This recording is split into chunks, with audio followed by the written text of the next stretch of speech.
Steve Mielhausen here for Bleacher Report. We're here at the UFC on Fox 2 press conference. We're here with the Filipino wrecking machine, Mark Munoz. How'd you get the Filipino wrecking machine? When I first heard it, I didn't like it. I got it from my manager, but he actually said the Philippine wrecking machine. I was like, wow, that's a good ring to it. And I was like, that's too long, man. He goes, no, that has a good ring to it. And plus, when it's going to be spoken over the loudspeaker, you're going to like it. And when I did, I loved it.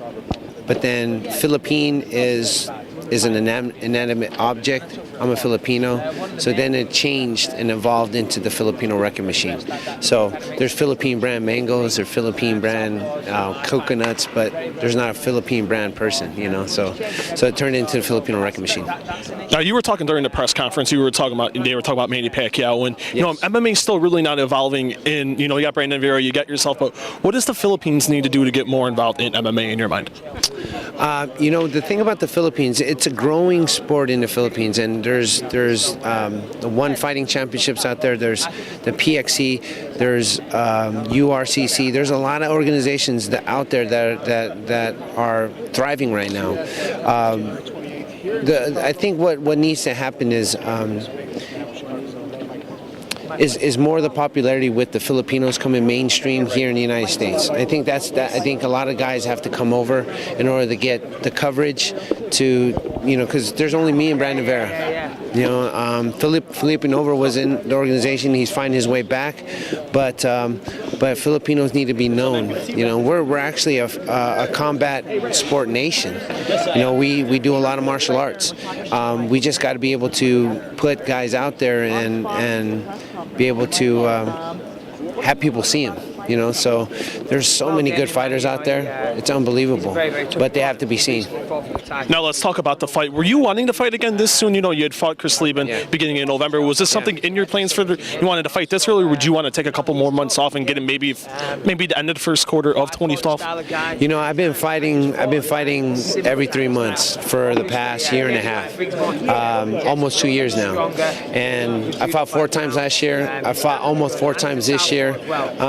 You know, to me, it is what it is. You know, I like being back to back in fights, but at the same time, it's been a long time. You know, I was going to get some surgery on my elbow, just to be able to have more range of motion in it. But you know what? You know, it's not stopping me from doing what I do best, and you know, it is what it is. I'm still going to go out there and perform the way I do. Did you hurt the elbow in the Lieben fight, or was that an injury you had going into the fight? No, it's an injury I had going into the fight.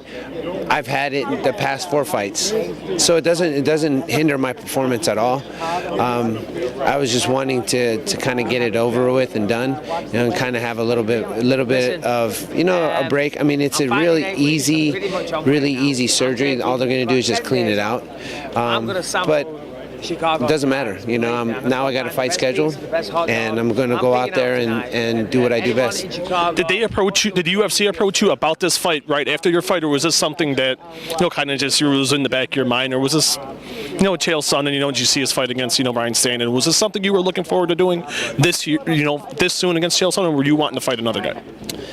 Yeah, that's right. I mean, I was very lucky, you know. No, I wasn't looking forward to it. I didn't know who I was going to fight, but I know I want to be a world champ. So whoever gets me closer to a world title, that's who I wanted to fight. And you know, that's just how it goes right now. You don't have too many people to fight now. Not you're at the top. So you know, you want it to be good. Like it's something that to where when you go out and you fight, it really doesn't matter. I just want to be a world champ. That's all it boils down to. I want to be a world champ, and that's my goal, is to be a world champ. I had asked you the question about you guys facing each other, and you guys are part of the same management team. Yeah. Is it difficult at all knowing, because you don't really see that, even you don't see teammates really fighting each other? No. You know, and especially, you know, you guys are friends and everything. Was that even a reluctance to face Chael, or was it just like you said, I want to get to that opportunity to fight for the world title? Yeah, it was a reluctance. You know, we didn't want to fight each other, you do have reluctance in fighting your friends. I fought my friend in Aaron Simpson, and this is something where we've got to get past, and just like Chael said, we're going to set an example for a lot of the other fighters in the UFC, and it's a competition, and that's what it is, period end competition, and we're going to be professional about it, and we're going to go out there as friends, and we're going to remain friends afterwards. Why do you think fighters are afraid to fight each other that are friends or teammates? I have no idea. I come from the sport of wrestling, so you wrestle with your friends all the time, and I think with punching people and hurting them, I think that's that kind of the reluctancy there. But it's what we do, and it's competition. It's what we do, and we know that's what's going to happen inside the octagon. So, but we end up coming out safely. We can walk out the cage. There's not a time where I ever stepped inside the octagon and wouldn't be able to walk out. There wasn't a time like that ever. So I mean, I think you just have to look at it as competition. What do you think of the fight with Chael? This is obviously the biggest fight of your career, and yes. How do you view him? Back from the days when you guys wrestled in college, what do you take from that experience implemented into the fight on the 28th? He's a tough fighter. His MMA wrestling is probably one of the best in the business. He's very, very just gritty, hard-nosed guy. And very, very smart. He takes the fight where he wants it, and I'm the same guy. He relies on his wrestling a lot to be able to get guys down, but I think this fight's going to be everywhere. It's not going to be on the ground because he's going to have a hard time holding me down. I'm going to have a hard time holding him down. So you're going to see a lot of stand-up going on inside the octagon. So whatever the case may be, you're going to see a lot of action. I've never been in a boring fight. He's never been in a boring fight, really. And we're just going to throw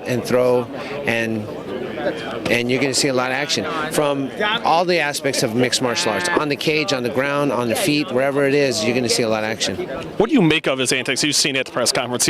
Everyone said you were even laughing at some of the jokes that he did make. What do you make of all the antics? Do you think that's good or bad for MMA? No, I think it's great. I think it's great for MMA. He's developing a fan base, and you see all the fans that are here for him just in what he says. He's very quick-witted. He's funny. People love funny people. I mean, that's why people go to and fill stadiums like this to watch comedians. I mean, he's very charismatic. And people love to follow that. And he's bringing in a new crowd of people because of his antics. And it's nothing personal. I know it's a lot of it's marketing. And that's what it is. And I'm not gonna be hurt. My feelings aren't hurt because of it. It's about marketing. It's about branding, and he's got an awesome brand. What do you feel like? You were in the main event at UFC 130, and now you're in the co-main event of this card. It's on mainstream TV, more or less. Yeah. How do you mentally prepare for that? Do you prepare the same, or do you think it'll be mentally different, considering it is UFC 138 on Spike compared to UFC on Fox 2? No, it's the same. I mean, a fight's a fight. Whether it's a main event, co-main event, preliminary, a fight's a fight, and you don't think about that when you're in the octagon. We are on Fox, so it is going to be in what did Dana say? 38 million households. That is crazy. But when you get in there, none of that matters. What matters is you going out there, executing what you practice inside the gym, and come out with the W. How do you see the fight playing out on January 28th? I see a lot of action. I see us taking each other down, getting back up. I see bombs flying. I see I see wherever the fight goes, you're going to see fists, elbows, and knees coming at people's faces and bodies. So that's what you're going to see. Mark, thank you so much, and good luck on the 28th. Thank you. I appreciate it.